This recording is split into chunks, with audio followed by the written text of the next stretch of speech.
Ser podcast. Son ya muchas las ciudades que han ido demostrando a lo largo de los últimos años que claro que se puede reducir el tráfico en sus calles y con él la contaminación atmosférica y de ruido. Claro que se puede.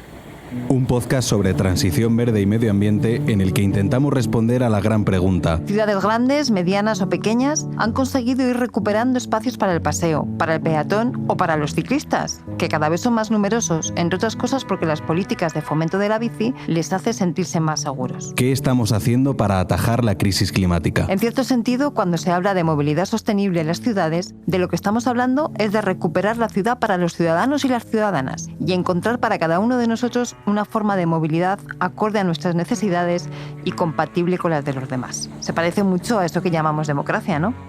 En España hay ya muchos municipios que han puesto en marcha este tipo de medidas, con resultados generalmente bastante exitosos. Presentado por Cristina Monge. Hoy nos acompañan los responsables de dos de estas ciudades, Pontevedra y Vitoria.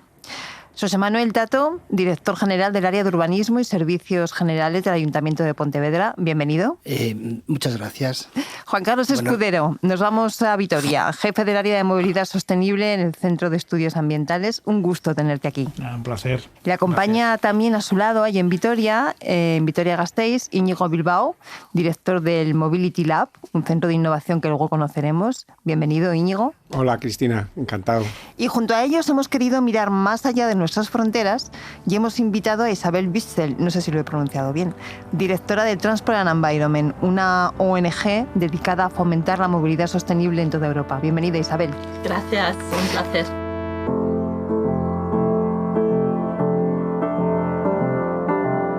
Pues comenzamos. Decíamos que apostar por la movilidad sostenible supone humanizar las ciudades, supone democratizar las ciudades, supone en definitiva hacer una ciudad más pensada para nosotros y para nosotras. José Manuel, en Pontevedra tenéis experiencias muy importantes desde décadas atrás que vienen dando resultados de estos que cuando los cuentas resultan espectaculares. ¿Qué dirías que es o cuáles son las cosas más importantes que habéis conseguido en Pontevedra con esas políticas de fomento de la movilidad sostenible? Bueno, la verdad es que los resultados, como bien dices, son espectaculares. Es decir, hay, digamos, tres patas fundamentales, que es la voluntad política, la coordinación de todos los estamentos administrativos y todos los que trabajan en el espacio público y la participación ciudadana, ¿no? Es decir, cuando la ciudad hace propia el modelo triunfa, ¿no? Con independencia del cambio de gestores. Pues los que llevamos muchos años, desde el año 99, trabajando en esto, pues hay una serie de resultados, pues por ejemplo, el cero muertos en accidentes de tráfico en vías de titularidad municipal desde el año 2011, que hacen que este tipo de datos, pues que todo este proceso haya valido la pena, ¿no? Son procesos muy polémicos porque siempre hay mucha resistencia, hay que vencer los privilegios en la utilización del espacio público y el cortoplacismo, pero al final el conseguir pues, datos como, pues, por ejemplo, la reducción de media tonelada de emisión de CO2 por habitante de año o pues, del número de vehículos que entran en la ciudad, que demostramos que el tráfico necesario para que la ciudad funcione no es tanto como pensamos y de una media de 80.000 vehículos diarios pasamos a 7.000, pues bueno, hay una serie de datos espectaculares que demuestran que este tipo de políticas pues que sí que valen la pena y que sí que permiten a los representantes políticos, aparte de cumplir sus obligaciones legales, cumplir su deber de proteger a las personas, proteger al planeta y mejorar la calidad de vida y hacer feliz a la gente, ¿no?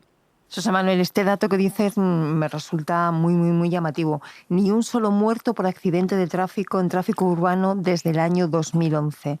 Cuando hablamos de movilidad sostenible, en el caso de Pontevedra, hablamos de mejor calidad ambiental, de menos humos, de menos ruido, de menos contaminación, pero estamos hablando también de salvar vidas, por lo tanto. Claro, es decir, nosotros tenemos muy claro que lo que queremos conseguir es una democratización del espacio público, que en otra hora estaba invadido por el vehículo privado. Queremos conseguir la cohesión social, pero también la seguridad en el uso del espacio público, porque si el espacio público no es seguro, si el tráfico no está calmado, si las velocidades no son adecuadas al paso de las personas, no es un espacio público de calidad, ¿no? Y todos los representantes políticos lo que quieren es mejorar la calidad del espacio público. Fuiste de los primeros municipios en reducir la velocidad a 30 kilómetros por hora en el ámbito urbano, pero además habéis tomado más medidas para conseguir favorecer que el peatón se sienta seguro. Me han contado que una de las claves ha sido esto que se llaman los pasos peatonales sobreelevados. ¿Qué es exactamente esto? Vamos a ver, las medidas que adoptamos en Pontevedra son medidas muy sencillas, muy empáticas y que, digamos, priman el colocar en el centro de todas las políticas urbanísticas y de todas las políticas de movilidad al ser humano, ¿no? Estas medidas empáticas con el entorno muchas veces no dejan de ser proyectos de reurbanización de los viales y medidas de calmado de tráfico, en principio con normativa y después con elementos de calmado de tráfico. Es decir, aparte de reasignar los usos del espacio público para otorgar más espacio al peatón, para extender lo que nosotros llamamos espacios de coexistencia y uso plural, lo que son calles de convivencia con plataformas únicas, donde priman una serie de postulados de diseño y gestión que permitan la versatilidad y que permitan que las calles puedan ser usadas pues, no solamente para el aparcamiento y el estacionamiento de servicios, bueno, pues aparte de todas esas medidas, nosotros primero limitamos la velocidad a 30 kilómetros por hora ya en el año 2010 y después en el 2012 en todo el término municipal, y a día de hoy ya la tenemos limitada pues, en esas calles de convivencia, en esas plataformas únicas, a 10 kilómetros hora y a 6 kilómetros hora, que es algo que a la gente le extraña, cuando un coche circula y se encuentra con un peatón, es decir, cuando está a menos de 1,5 metros de un peatón. La norma nos llevó a implementar esa normativa, esa limitación de velocidad con una serie de elementos de calmado de tráfico, donde la figura más destacable es precisamente los pasos peatonales sobreelevados, que están enrasados con las aceras y que nos permiten, por un lado, reducir la velocidad, con lo cual se reducen los accidentes, se reducen también la contaminación, y al mismo tiempo permite dar continuidad a los itinerarios peatonales, de tal forma que una persona en silla de ruedas o con un carrito de bebé no tenga que bajar a la calzada y volver a subir, y que sea el vehículo privado, el coche con sus potentes motores, el que suba y baja, ¿no? Son, digamos, elementos pues que causan molestia al que va conduciendo, pero al mismo tiempo al residente o al comerciante pues los quiere delante de su casa porque le da seguridad a él, a su familia y a sus vecinos, ¿no? Y además hace el trayecto y el paseo mucho más placentero, que es de lo que se trata. Déjame que nos vayamos a la otra ciudad que hemos invitado hoy, a Vitoria-Gasteiz, porque tenemos aquí, como decíamos antes, al jefe del área de movilidad sostenible en el CEA, Juan Carlos Escudero. Juan Carlos, desde Vitoria-Gasteiz lleváis también ya décadas trabajando en esto, al igual que Pontevedra. De hecho, creo que vosotros empezasteis con las primeras peatonalizaciones a finales de los 70, nada menos. Es decir, ya casi 50 años trabajando en estas cosas. Y cualquiera que se pase por Vitoria-Gasteiz y se dé una vuelta podrá comprobar en primera persona lo paseable que es la ciudad, una ciudad que por otro lado es icónica ya en lo que supone sostenibilidad en España. Sí, efectivamente. Bueno, yo creo que la clave ha sido el haber apostado desde hace ya décadas, como bien comentas, las primeras peatonalizaciones ya casi tienen 50 años aquí en Vitoria, pero es que la primera regulación de aparcamiento en el centro de la ciudad prácticamente fue hace 60 años. O sea, era ya una apuesta por hacer una ciudad a escala humana. Entonces, ese urbanismo autocontenido es el que nos ha permitido el hacer realidad muchas de las transformaciones que luego han ido llegando. Porque, bueno, nosotros como ciudad no fuimos ajenos al boom del automóvil y hubo momentos en los que la tendencia era preocupante, porque había momentos en los que se llegaban a matricular del orden de unos 1.000 coches al mes. Entonces, ese incremento tan espectacular en el parque móvil de la ciudad estaba transformando la fisonomía urbana y estaba haciendo que perdiera esa calidad urbana a la que se refería José Manuel, ¿no?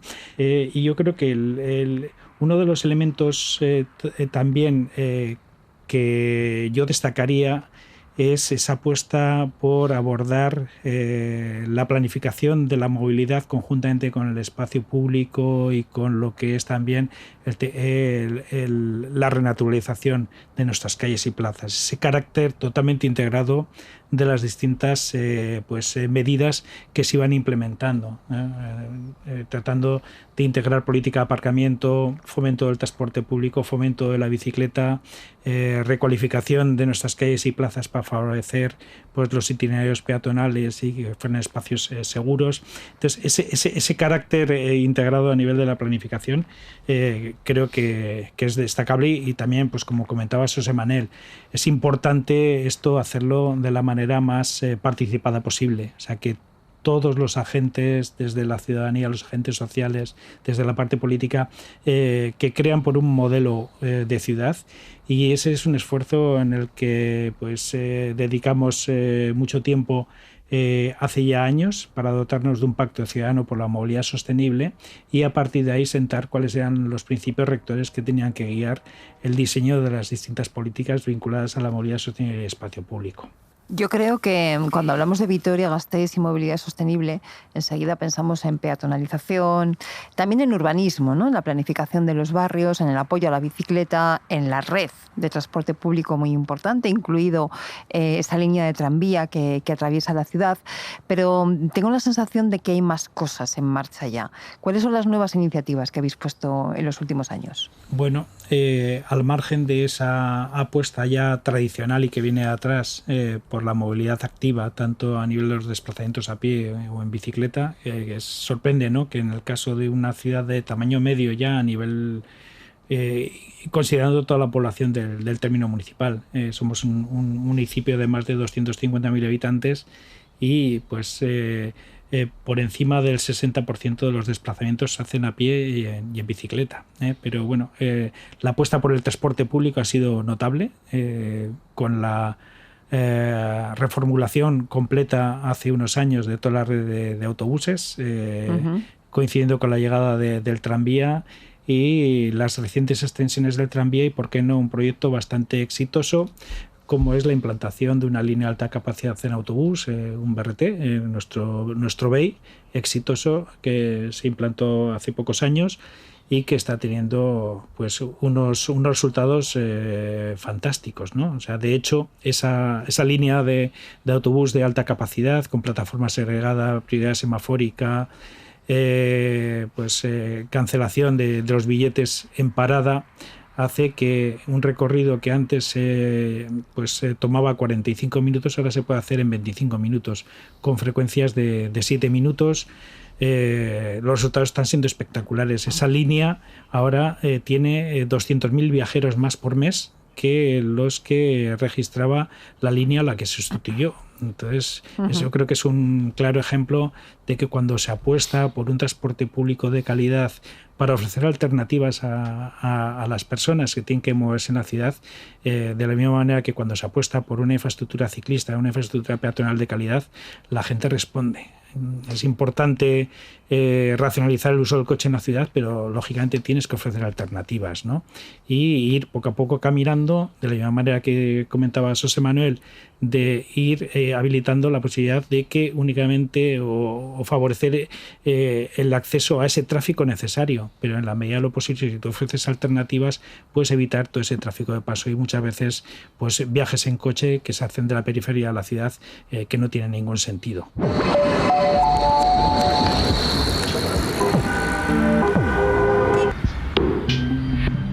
Y allí en Vitoria-Gasteiz lleva ya unos años funcionando Mobility Lab, bajo la dirección de Íñigo Bilbao, un centro de innovación que pusieron en marcha el Ayuntamiento de Vitoria y la Diputación Foral de Álava, al que ahora además se van a incorporar diferentes empresas también, que tiene como objetivo investigar y de alguna forma hacer una especie de laboratorio de cómo construir esas nuevas prácticas de movilidad sostenible.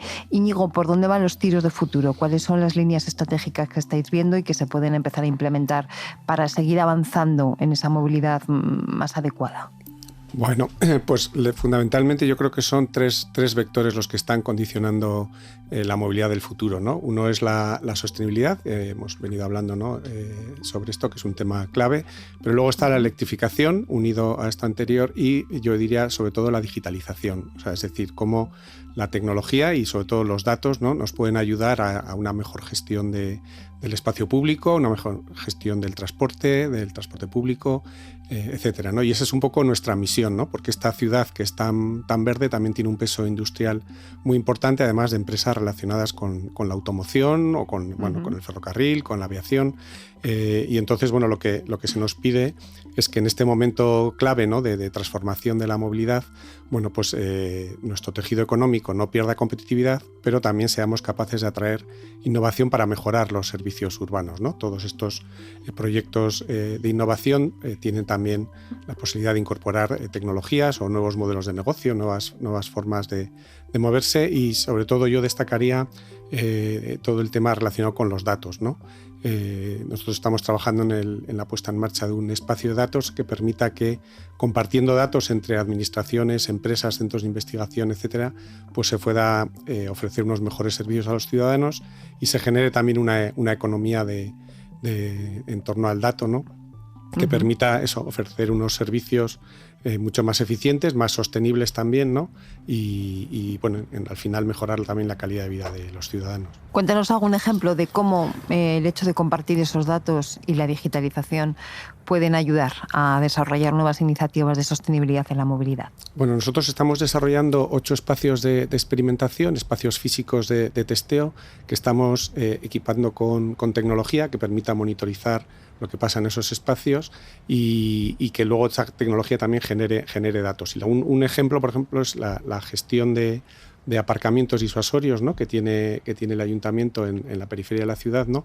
Lo que hemos hecho es monitorizar con cámaras la ocupación de estos aparcamientos y poder informar a los usuarios, ¿no? a los visitantes o a los propios ciudadanos de Vitoria cuál es la situación de plazas libres en unos sitios o en otros, ¿no? Para evitar ese tráfico parásito, ¿no? Que está buscando parking, ¿no? Que aparque en esta línea periférica, en la zona periférica de la ciudad, y luego utilice transporte público, vaya andando en bicicleta, ¿no? Entonces, si yo me quiero ir un fin de semana a pasear y a conocer mejor Vitoria-Gasteiz, llego con mi coche, ¿y qué tengo que hacer para saber dónde aparcar? Pues lo ideal es eso, es localizar estos aparcamientos disuasorios que están señalizados, dejar allí el aparcamiento y coger el transporte público. Se han ideado, precisamente se han ubicado generalmente en proximidades de paradas del tranvía, del BEI o de transporte público, y eso sería lo ideal, ¿no? Disfrutar ya luego de la ciudad en un modo de transporte mucho más sostenible. ¿Tengo que bajar alguna aplicación para saber dónde hay plazas libres o directamente acudo al aparcamiento disuasorio? No, bueno, directamente al aparcamiento disuasorio, y lo que estamos tratando ahora es de integrar todo eso. O sea, de momento está la información en estos paneles de información variable, ¿no? Que te encuentras también en las entradas de la ciudad, pero a futuro lo que queremos es precisamente ir integrando todos estos datos de forma que se pueda tener herramientas también de información a los ciudadanos, ¿no? Que permita esa toma de decisiones, que permita a la administración, por un lado, bueno, pues eso, tomar decisiones en cuanto al aparcamiento, el tráfico, la regulación semafórica o las líneas de transporte público, pero informar también al ciudadano de cuál es el mejor sistema para moverse por la ciudad. O sea, que no está muy lejos ese momento en que nos iremos a Vitoria-Gasteiz a pasar el fin de semana y en nuestro navegador aparecerá la información de dónde podemos dejar el coche alrededor de la ciudad para luego coger el tranvía, el autobús o lo que sea y disfrutar del centro de Vitoria. Otro de los elementos que generalmente meten mucho ruido en todos los sentidos, ¿no? Y también contaminación en las ciudades es lo que llamamos la última milla. Esas furgonetas de reparto que nos traen los paquetes a casa cuando compramos online o que hacen distribución a los comercios, a los restaurantes, a la hostelería, etcétera, etcétera, etcétera. Es verdad que esas furgonetas, esos coches cada vez están más electrificados y por lo tanto hacen menos ruido, contaminan menos, son mejores. Pero así todo, que hay mucho que avanzar en esto de la última milla. Y Isabel, en los Países Bajos hay experiencias que son pioneras en toda Europa, que vosotros desde Transport Environment, esta organización social que trabaja en este tema, conocéis bien, que han conseguido realmente bajar mucho la contaminación tanto atmosférica como acústica de todo lo que es eso que llamamos la última milla, el reparto de última milla. ¿Cómo lo han hecho? Sí, efectivamente. Y quiero destacar que este programa neerlandés es el primer programa nacional del mundo dirigido a vehículos de mercancías. Se han implementado con mucho éxito zonas de cero emisiones centradas en camiones y furgonetas eléctricas. Y han permitido así eliminar el diésel contaminante de las ciudades. ¿Cómo lo han hecho? Pues gracias a la combinación de regulación y apoyo financiero e implementación efectiva. Es decir, por una parte el marco normativo, por otra parte los municipios recibieron financiación específica y las empresas pudieron acceder a subvenciones nacionales para furgonetas eléctricas y camiones eléctricos. O sea, tenemos por un lado normas que nos obligan a ir caminando en esa dirección y por otro lado ayudas económicas diferentes que nos ayudan a hacer posible el cumplimiento de esas normas. Efectivamente, pueden ser incentivos directos, ayudas directas a la compra del vehículo, pero también desgravaciones fiscales y exenciones durante un periodo de transición. Y muy importante, garantizar el cumplimiento gracias al control de matrículas y multas. Por lo tanto, tenemos por un lado normativa que nos dice la última milla, el reparto a los comercios, el comercio online, tiene que ser electrificada para evitar contaminación atmosférica y acústica. Por otro lado, tenemos incentivos financieros para que eso lo podamos llevar a cabo y además también ayudas directas para hacer posible el cumplimiento de esa normativa. ¿Cuál es el resultado? Así es, pues el resultado es espectacular. No solo permite demostrar que en las ciudades se puede respirar mejor y mover las mercancías sin humo ni ruido, pero además replicar esta fórmula en España ayudaría a poner en marcha una política industrial, y justo estaba pensando en Vitoria, donde a partir del 2026 se va a fabricar un nuevo modelo de furgoneta eléctrica, entonces permitirá fomentar la fabricación en España de estas furgonetas eléctricas. En la primera mitad de 2025, en Países Bajos, la matriculación de furgonetas eléctricas representó el 78% de todas las furgonetas matriculadas. O sea, el 78% de las furgonetas matriculadas fueron furgonetas eléctricas. Correcto. Impresionante. Correcto. En cuanto a camiones eléctricos, las ventas en Países Bajos se han doblado. Y representan ahora las ventas de camiones eléctricos 1 de cada 5 camiones eléctricos vendidos en Europa. Bueno, pues además Isabel nos pone sobre la mesa un elemento que es crucial y es que cuando estamos desarrollando, por ejemplo, movilidad sostenible, no solamente evitamos contaminación, no solamente mejoramos nuestra salud, no solamente hacemos ciudades más habitables y más democráticas, sino que también estamos desarrollando nada menos que la industria. Y la industria verde, eso que desde Europa ahora mismo se insiste tanto en que tenemos que reindustrializar y reindustrializar en clave de sostenibilidad, porque eso además va a generar puestos de trabajo. Con lo cual yo creo que acabamos de cerrar el círculo de un buen negocio a todos los niveles, que es esto de la movilidad sostenible. Una ronda muy rápida que para todos, si tuvierais que decir cuál es la medida clave para pensar a futuro, cómo seguir fomentando, cómo seguir desarrollando, cómo hacer todavía mucho más rápida esta transición hacia una movilidad sostenible, ¿cuál podría ser para cada uno de vosotros la medida estrella que podríais pedir? Nosotros entendemos que todas estas políticas de movilidad es un proceso holístico, es decir, con muchísimas variables, el espacio público es muy complejo, pero sí que aparecen pues alguna ventana de oportunidad, como el tema de los planes de movilidad urbana sostenible, con las zonas de bajas bajas emisiones, pero entendemos que el marco jurídico estatal y autonómico tiene que desencorsetar ciertas políticas de movilidad que queremos desarrollar desde las ciudades y que ese marco jurídico nos condiciona, ¿no?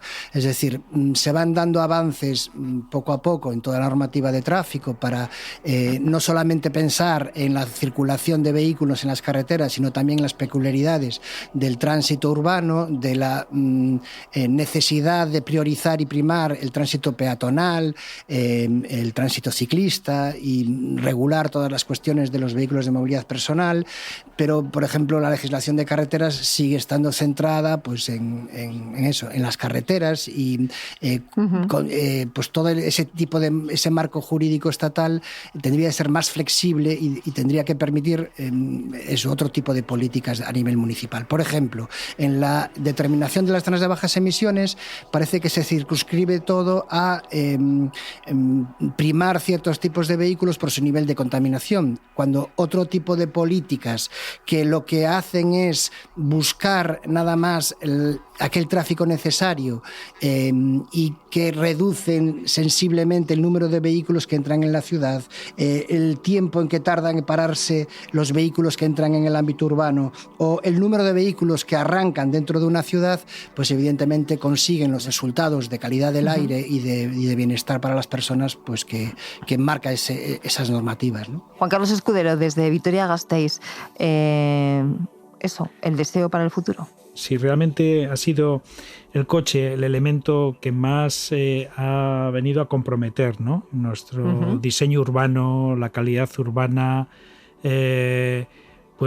cualquier medida que favorezca, ¿no?, una reducción del parque de automóvil, una racionalización en el uso del mismo, va a ser clave, ¿no? Y en este caso, pues ya no hablo simplemente de potenciar el transporte público, de mejorar la infraestructura ciclista, de abogar por un urbanismo compacto, sino que también, pues desgraciadamente, vivimos en la cultura del automóvil y tenemos unas tasas de motorización totalmente desproporcionadas. En el caso de Vitoria, tasas de motorización por encima de los 450 vehículos por cada 1.000 habitantes en una ciudad que no tiene área metropolitana y que tiene 3 kilómetros de radio.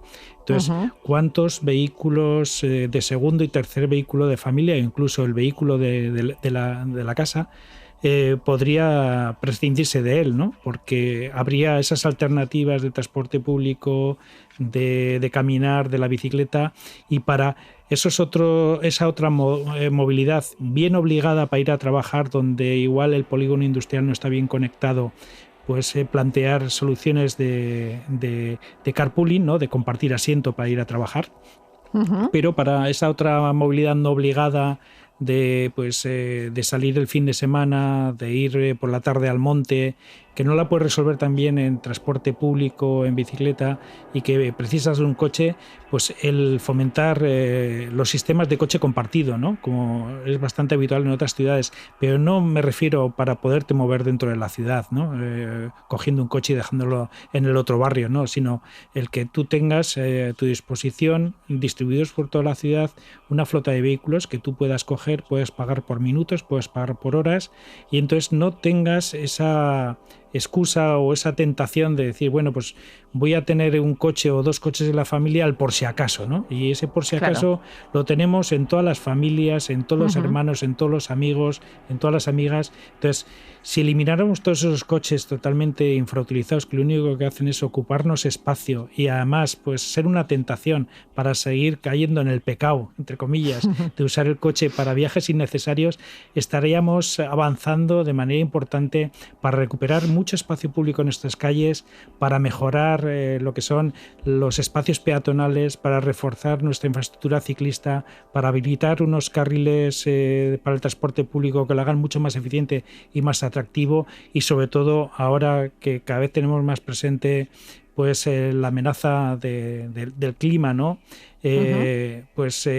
Preparar nuestras ciudades en clave de adaptación climática y reforzar nuestra cubierta verde, ¿no?, que al final es la que nos va a favorecer o nos va a animar a poder ocupar ese espacio público para pasear, para andar en bicicleta o simplemente para charlar con los amigos. Así es, si echáramos cuentas de cuántos minutos reales utilizamos los vehículos privados que tenemos en el garaje, veríamos que en muchas ocasiones, no en todas, pero en muchísimas ocasiones, desde luego no tiene mucho sentido tener allí todo ese capital inmovilizado.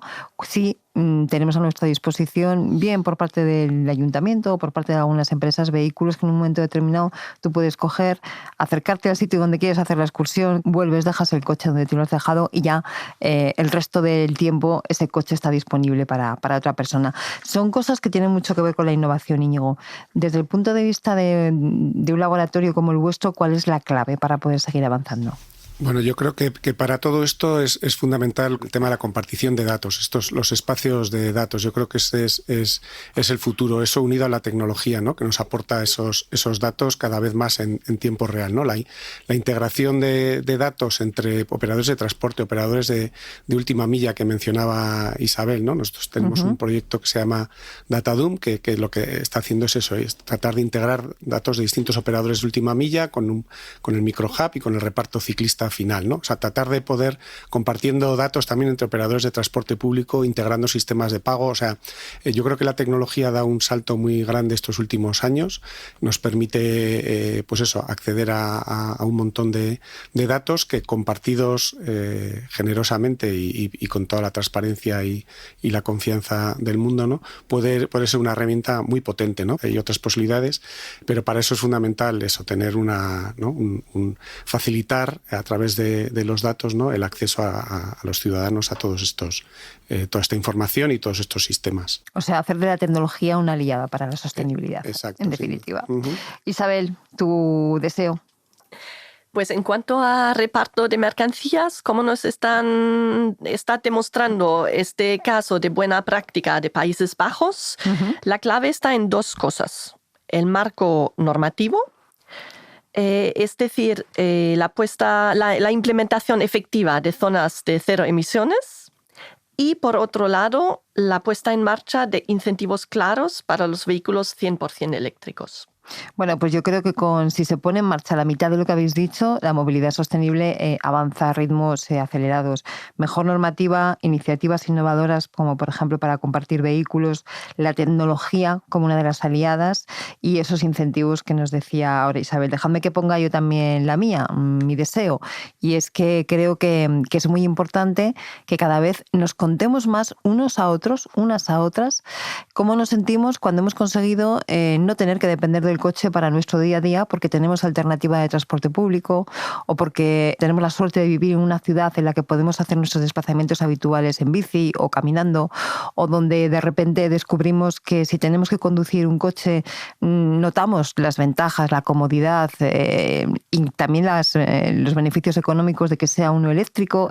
Creo que si nos lo contamos más unos a otros ayudaremos a incentivar la movilidad sostenible y lo pondremos más difícil a todos aquellos que se dedican a esparcir bulos acerca de una movilidad más responsable en clave de sostenibilidad. ¿Qué podemos hacer para reducir la contaminación en las ciudades más grandes? El urbanista Carlos Moreno es el impulsor del concepto de la ciudad de los 15 minutos. La ciudad de los 15 minutos, o en general lo que llamamos la ciudad de cortas distancias, significa que podamos vivir en nuestras ciudades o en nuestros territorios accediendo a muchos servicios en todo tiempo y en todo lugar, de una manera de bajo carbón, privilegiando la proximidad a pie, en bicicleta, lo que permite disminuir nuestra huella de CO2 con respecto al medio ambiente, limitando el uso del auto particular y al mismo tiempo revitalizando la economía, la producción local. En las ciudades se ha normalizado el protagonismo del coche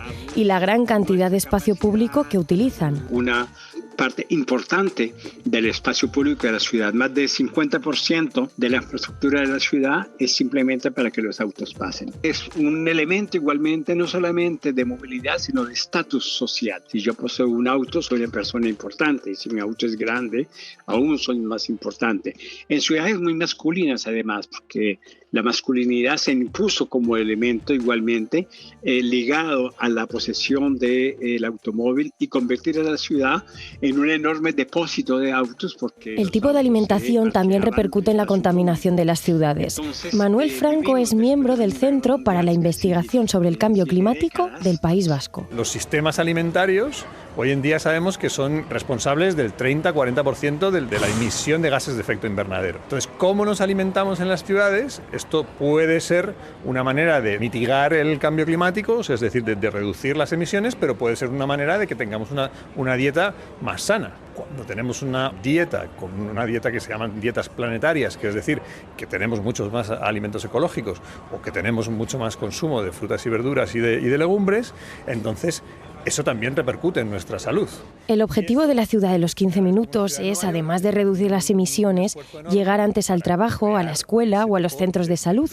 En definitiva, tener mejor calidad de vida. Las ciudades son el principal contribuyente a las emisiones de CO2, en particular con los autos y en segundo con los edificios que son utilizados de una manera monofuncional. Carlos Moreno es además asesor de la alcaldesa de París, Anne Hidalgo, que quiso convertir la capital francesa en una ciudad de proximidad. El río Sena recuperado, las piscinas en el Sena, 1.200 kilómetros de pista de bicicleta, los bosques urbanos que se han creado, el comercio de proximidad que hace parte de la política de la ciudad, la cultura accesible, 300 escuelas cuyas calles frente a las escuelas ya no hay autos, sino mini parques que son permanentemente disponibles.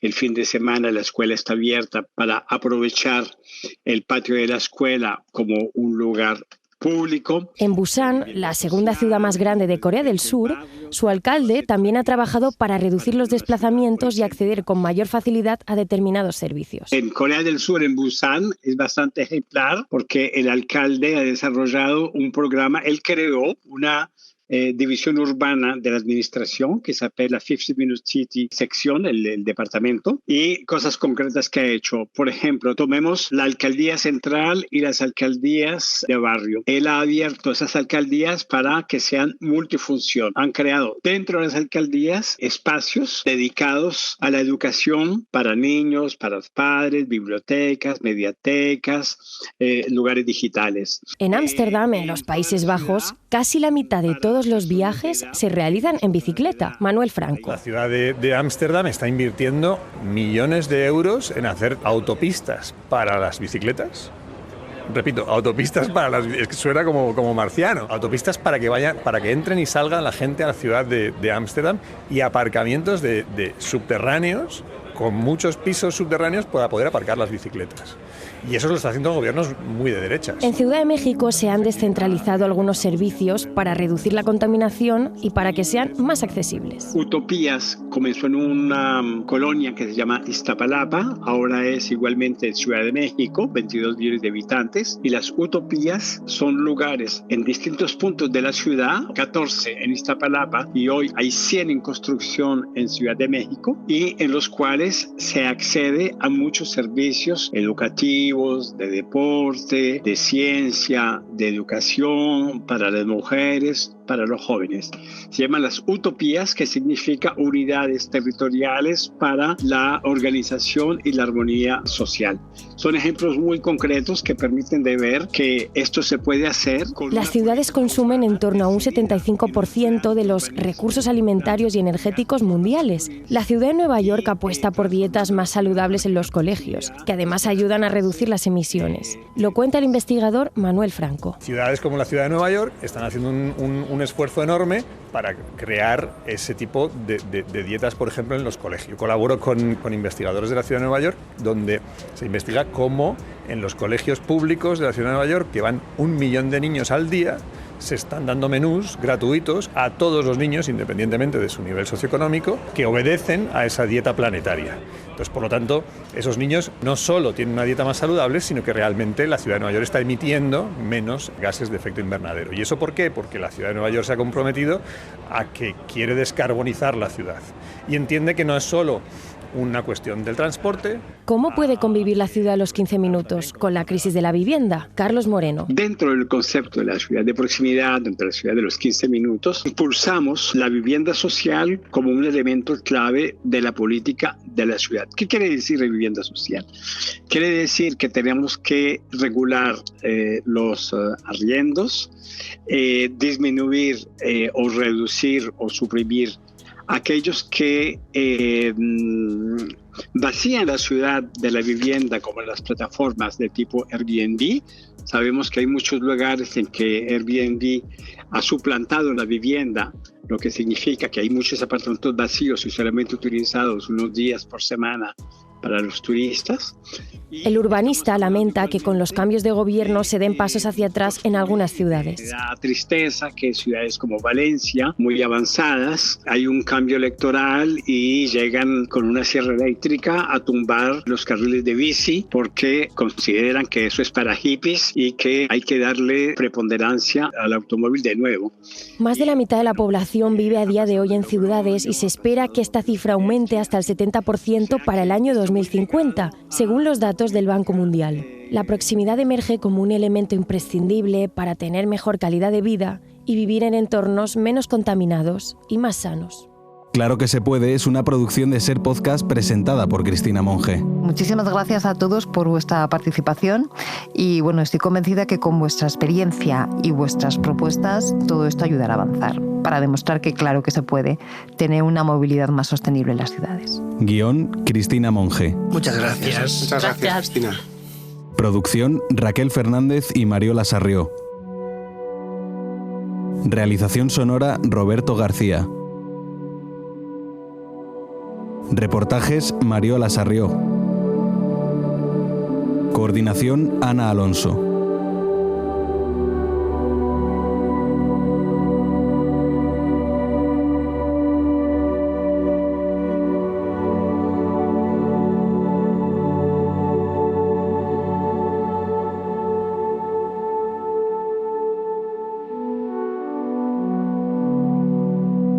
Puedes escuchar Claro que se puede en Ser Podcast en todas las plataformas de audio o en YouTube.